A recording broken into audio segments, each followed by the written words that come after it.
Hey Blessed family, it's your girl Bella. Welcome back to my channel. So this angle is weird. I hope it's not like awful. I don't know how to get my camera at the angle that I had it at my very first book video. That was so good.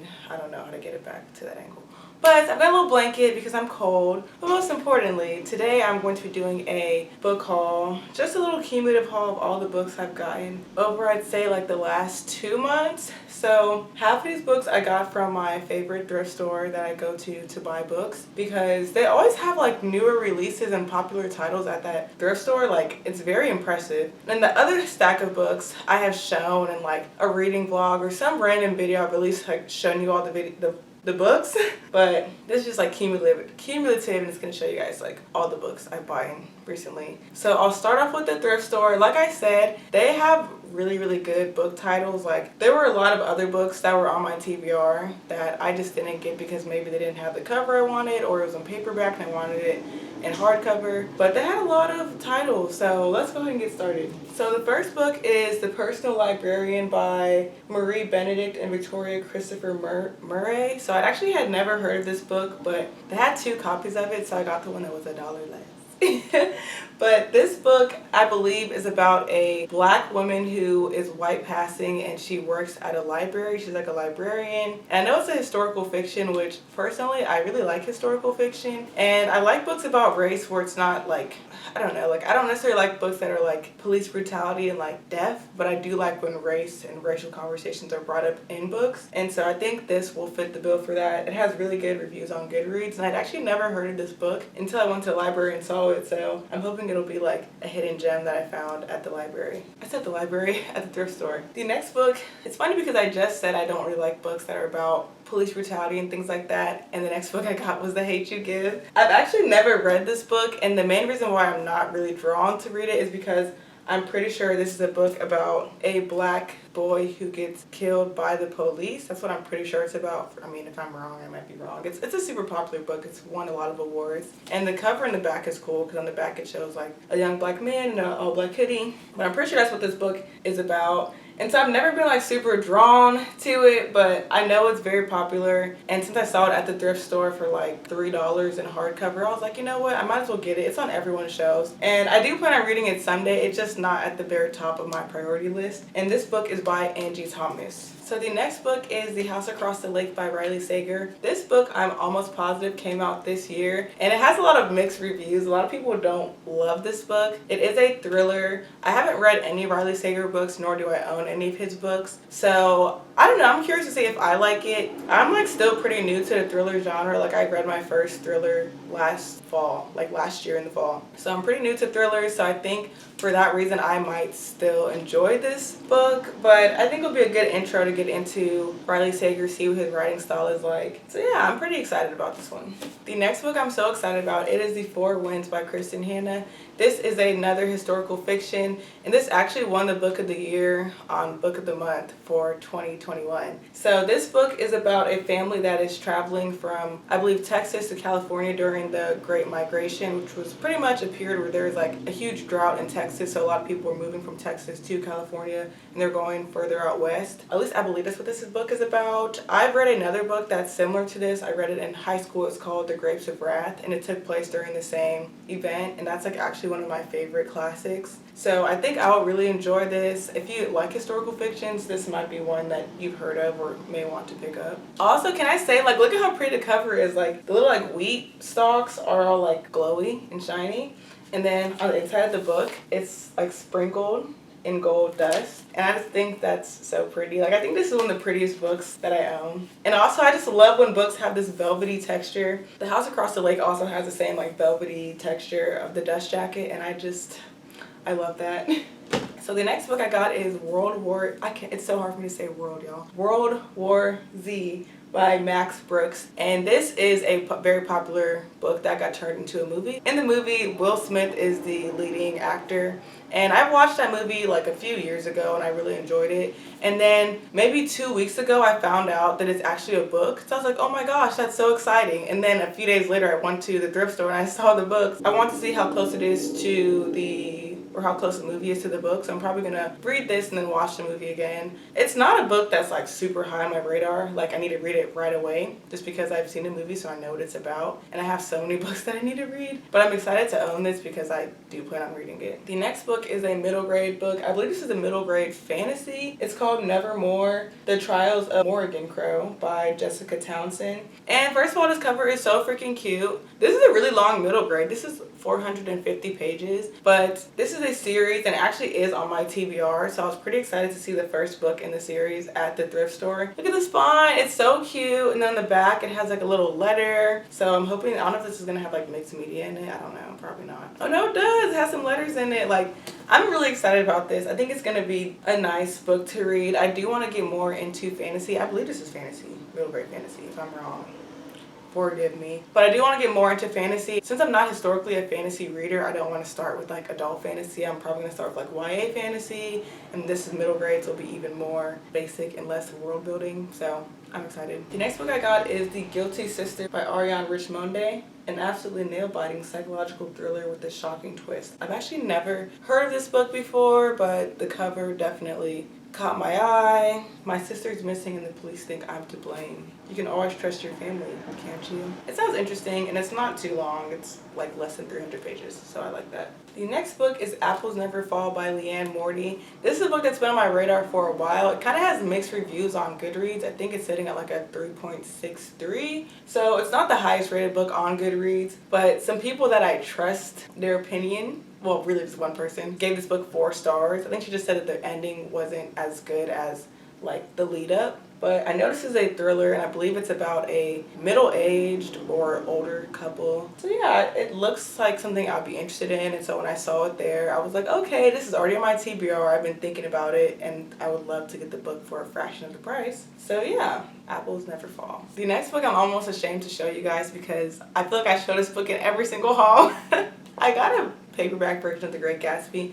Okay, I promise I'm not even like one of those Great Gatsby stands. Like, The Great Gatsby is a classic and I do think it's a good classic. I haven't read it since my freshman year of high school, but it's a good classic. And I saw this version of it. So this is like the original 1925 edition. This is the original cover. And this is like 97 cents. And this is in like super good quality. The pages are so clean. Like, the quality of this book is actually really good. And I don't know if I have like a normal version of The Great Gatsby. I don't know, like at home I have a couple of books in my room back in Dayton that I need to like bring down to Charlotte and add to my shelves, but I don't remember if this is one of the books that I own. I'm pretty sure I do own this in like a mass market paperback edition, but if not, I got another one and it was 97 cents, so who cares. And then the last book I got from the thrift store is The Invisible Girl by Lisa Jewell. She wrote Then She Was Gone, which was the first thriller that I've ever read as an adult, and I gave it like 3.5 stars. I thought it was actually really interesting. It was just super predictable, but I enjoyed the ride. I thought it was like an enjoyable book. So I got this, and it's funny because I own like 4 Lisa Jewell books. One is Then She Was Gone, which I read with my book club, and then the other 3, including this one, I all got from the exact same thrift store. So I know a lot of people don't love Lisa Jewell's writing. She is a British thriller author, and I think that like British thriller authors don't always get the most love, probably just because it's not the same writing style, which I think is fair. But I'm excited to read this. It's on my TBR, and this is a pretty large paperback, so it's gonna kind of throw off my shelves, but it's fine. And then the next set of books are all books that I have shown you all in at least one other video, except for this one, which this is just Breaking Dawn. It is the last book in the Twilight Saga. I already owned this book, but I had got it from Thrift Books, and I didn't realize that the spine was broken. So like when I would open the book, it would be cracking and making noises because the spine was like literally broken. So I gave that copy to Goodwill, and I just bought this one off of Amazon. I do want to reread the entire Twilight Saga and all the in-between books, because the first Twilight book I've read like a million times. My first time reading it was like in 3rd grade, and I used to just reread that book for comfort. Like, it was a comfort read for me, and I'll read the whole book in like a day. Like, I loved Twilight. The other 3 books, New Moon, Eclipse, and Breaking Dawn, I've read all of these like just one time each. And all the other books, Life After Death, The Second Life of Brie Tanner, and Midnight Sun, I've actually never read. So I do want to reread all of them and possibly film it, but I don't know if it's going to be a case where like I read them all back to back, if I need to like space it out. I mean, these are big books, so we'll see. The next book I got is The Memo by Mina Hart's What Women of Color Need to Know to Secure a Seat at the Table. This book is all about being a black woman in corporate America. It is a self-development book. So I've actually already read this. I listened to it on audio, but I got a physical copy of the book because when I listened to it, I took a bunch of notes. I wanted to like transfer it to the book and annotate it. But the way I took the notes, it's kind of hard to tell like where they would go in the book. So I don't know when I'm going to actually annotate this. So yeah. The next book I got is Think and Grow Rich by Napoleon Hill. I don't actually know what this book is about, but I know it's like a finance, self-development book, and it's super, super popular. I wanted it in hardcover, so unfortunately I did get the ugly cover. There's like a prettier cover, but it's paperback. This one has the US dollar on it. So this font is small. I'm definitely gonna have to find the audio for this because no way, baby. Next, I have Skin of the Sea by Natasha Bowen. I got this book because the author is half Nigerian and I wanted to support a Nigerian author. Not to mention that the cover is so freaking gorgeous. This is one of the most beautiful books that I own. There's just so much detail in the cover. And this is a YA fantasy. I don't know if it's going to be a series or not. I think it is. But it's a YA fantasy. And it was a hardcover, $10 on Amazon. And I know it has to do with like mermaids because in the description she said, "Mommy wata." And I love that. I love it. So I got this. Y'all, I'm so ashamed.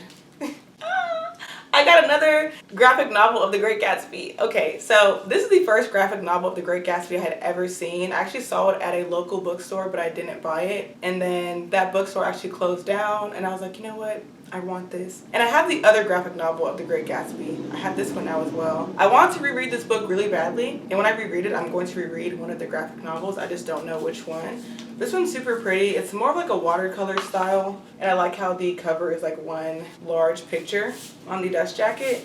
This is how some of the illustrations look. They're kind of like lighter color illustrations. I think I kind of like the other illustrations more. I don't know. But I really wanted to have both of them. So I got this. And I'm done hauling The Great Gatsby, hopefully. The next book I got is The Win-Win Wealth Strategy. This book was recommended to me by my mentor, and I'm actually going to buddy read this with my brother. So this is 7 Investments the Government Will Pay You to Make by Tom Wright, who's a CPA. And I believe this book is just about things you can like write off on your taxes. And I need that knowledge. So I got this. And I also got the book Profit First by Mike Michalowicz, Transform Your Business from a Cash-Eating Monster to a Money-Making Machine. I got this book because I thought that this book, what it was talking about was what this book was talking about, but it's not. This one is about your actual business.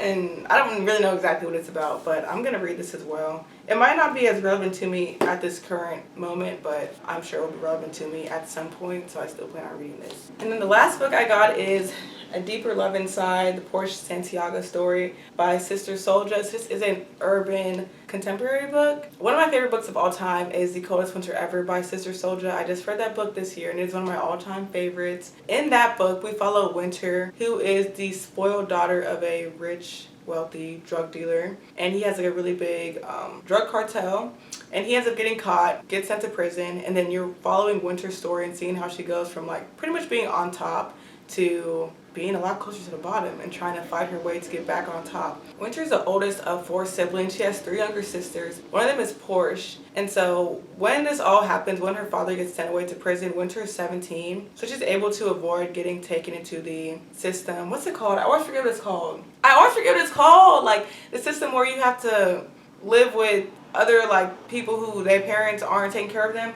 I always forget what it's called, y'all. Not the foster care system. Y'all know what I'm talking about. But Winter's able to avoid that because she's 17 when it happens, and she ends up turning 18 shortly after. But her younger sister, Porsche, is like 14 or 15 when her dad gets sent to prison. So we're getting to see her story those first 3 or 4 years when she's in the system, and then when she gets out, I believe. So I'm excited to read this. The Coldest Winter Ever is a really, really popular urban. It's actually like a classic urban novel. And I know the spinoffs don't have as much of a good rep. This one is one of the higher rated spinoffs, so this is probably going to be the only spinoff that I read. But I'm excited about it. I'm excited. So that is my book haul. These are all the books that I wanted to show you all that I bought in recently. Let me know in the comments down below if you have read any of these books or if any of them are on your radar. I'm actually like very curious to know. And I'll see you all in my next video.